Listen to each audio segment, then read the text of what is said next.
Hey everyone, what's going on? Everyone had a good lunch?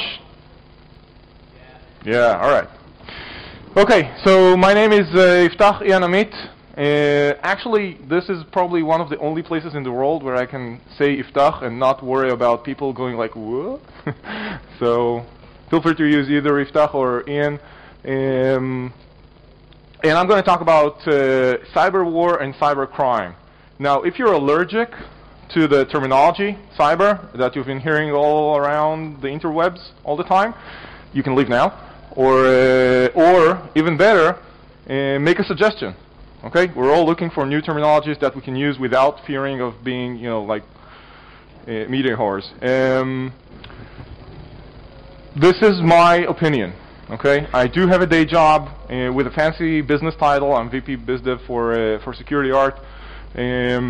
But this is my research, kind of my pet peeves and stuff I've been working on over the past couple of years, looking into cybercrime, into cyber warfare capabilities, defense, attack, and this is kind of a pullback to look at the whole picture.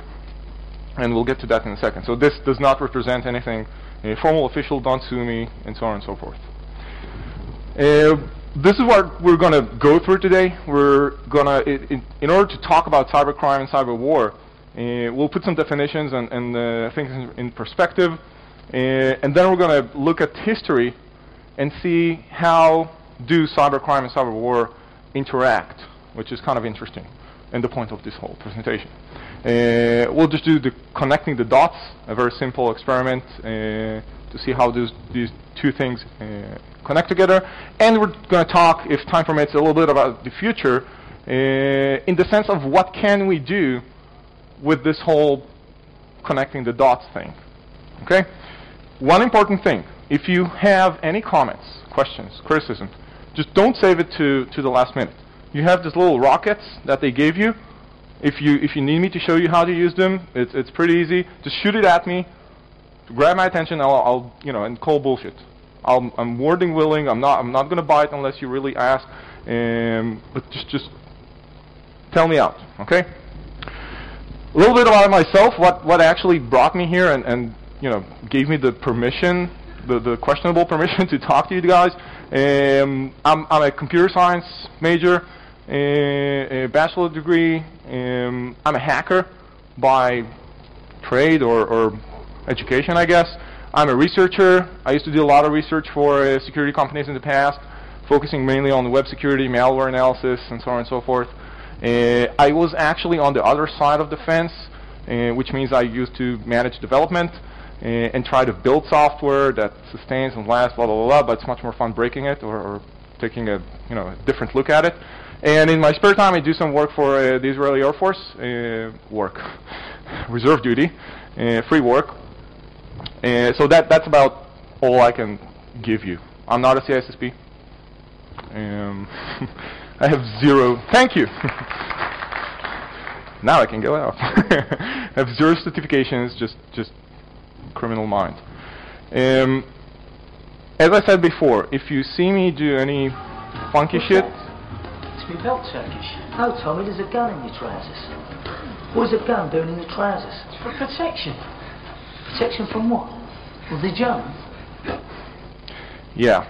I'm not trying to scare anyone. If this seems scary, trust me, it's all based on fact. If you find these facts not to be factual, you have, the rockets and all that stuff. So I really try to kind of get all the fear, uncertainty, and doubt factors out of this presentation and stick to something I can stand behind. By the way, there's a lot of stuff that you might have said, well, you missed this, you missed that.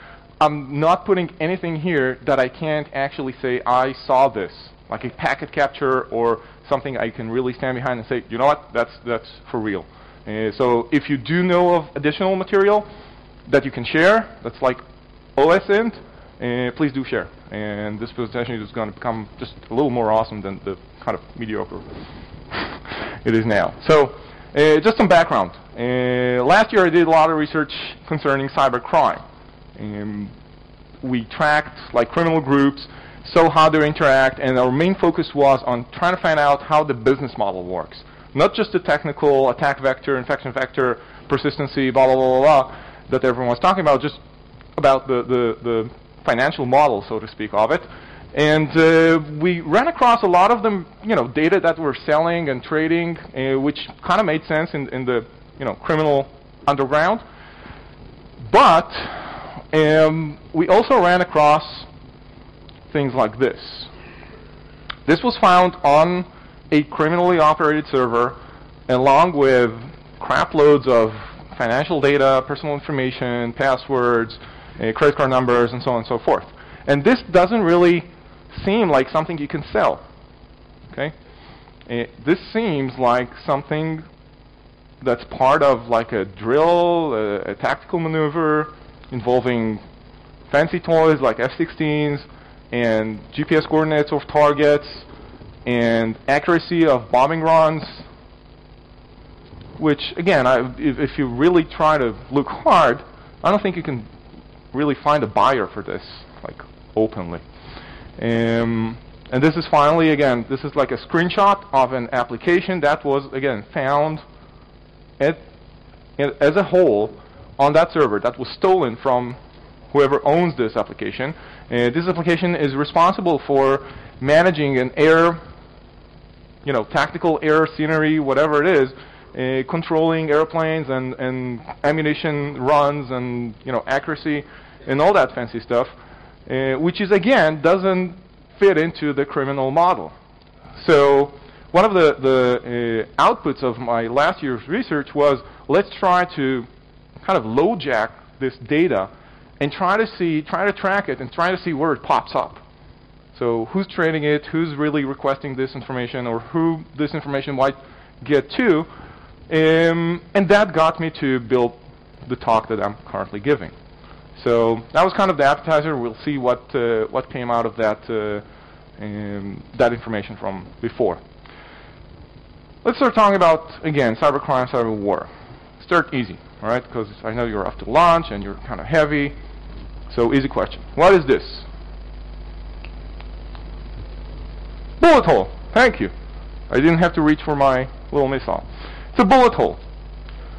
This is what we're looking at most of the time as security people. We're looking at vulnerabilities and exploits and technical stuff and assembly and reverse engineering, blah, blah, blah, blah, blah. Great. Been there, done that. It's very interesting. Still do it once in a while. What we don't see is what that bullet hole is in context of. Okay? It's the same bullet hole. Could be part of a criminal, kind of a drive-by, or it could be part of a war. Could be a bystander, could be a target. We don't really look at that information. And in this talk, I hope, again, to make that bridge, to do that zoom out, and kind of realize what we're looking at and what's the context in which it is. So let's look at the two contexts that are on the screen, crime and war. If you look at like the general properties of each one, they're basically the same. Funding may be a little different, but there's like backing. There's a lot of funding into it. The skill set and expertise required to conduct cybercrime and cyberwarfare are kind of the same. And as we're going to see in the future, in a few minutes, they kind of interact with each other. The only interesting thing about crime is that there's a market for exploits as opposed to self-creation when you were talking about cyberwar, but that's about it. Start with cyberwar. And this is the Wikipedia definition for cyberwar. I'm going to read it out. It's cyberwar is the use of computers and the internet in conducting warfare in cyberspace. This is all fine and dandy, but it's just not true, and we'll see why. Most people that talk about cyberwar, or a lot of people that talk about cyberwar, like to say it didn't happen, right? There is no cyberwar. It's a famous quote from, who recognizes this gentleman? Fellow Americans? That's Schmidt? Yeah, that's Howard Schmidt. He is the cyber czar in the US. He's responsible for everything cyber under the president. And like a week after he got the job, he was quoted, in an interview, he just said, there is no cyber war. Like, this is the best career move ever. But still there. And usually people say, well, there's no cyber war except for, and they start, Estonia, Georgia, Python Rain, maybe India, Google, Adobe. I mean, there's like a list of except for. Yeah, you can just throw stuff at it and still say there is no cyber war. So again, it's a little kind of fucked up, but again, we'll see how just by connecting some dots and looking at past events and events that are currently occurring, we can try to start zooming out and see really what's going on. Cyber war is not just state versus state, right? It's not just Kremlin versus Pentagon. It's not just spy versus spy, super covert, hacker foo, zero-day dropping shit.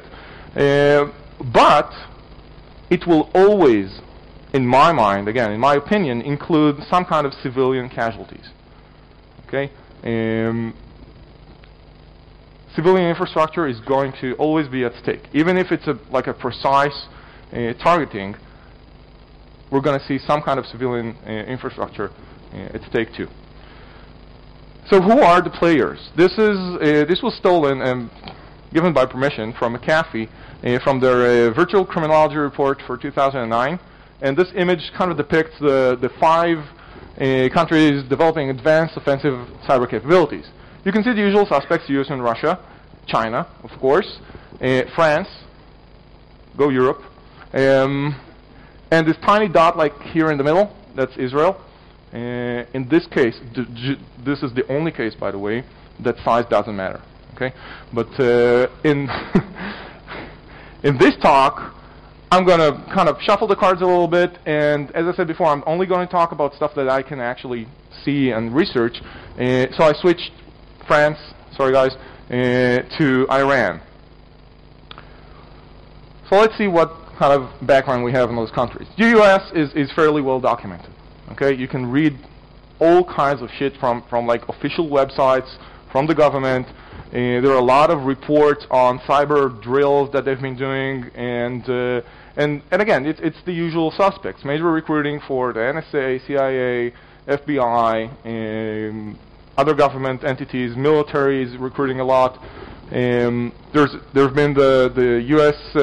Cyber Command that has been established under General Keith Alexander, that kind of merged all the current cyber commands under one general. And other, 3-letter agencies. This is my favorite. It's kind of hard to see. It's called CAT. Anyone know who CAT is? What CAT is? It's the Cyber Action Team, guys. It's the FBI's Cyber Action Team. They get cyber action. I get cyber action on my laptop as well, but it's... all right. Russia. Russia is very interesting. After there have been a whole lot of organizational changes, as they say over there. So just to set things straight and who does who. We've got the GRU, which is the main intelligence directorate of the Russian armed forces. By the way, their logos, awesome. The U.S. wish that they would get those kind of logos. We've got the SVR, which was kind of a split from a previous agency that takes care of foreign intelligence. We've got the FSB, which used to be the KGB. Okay, they do federal security services, like kind of internal, but just like in Russia, everyone does whatever they want. And my favorite is an entity that is officially called the Center for Research of Military Strength of Foreign Countries. It's like, I mean, why shit around? It's just, let's just put exactly what we do as the name. Additionally, something very interesting that we'll see later, they have several national youth associations. I don't know why associations dropped out of my presentation, but in short, they're called Nashi in Russian.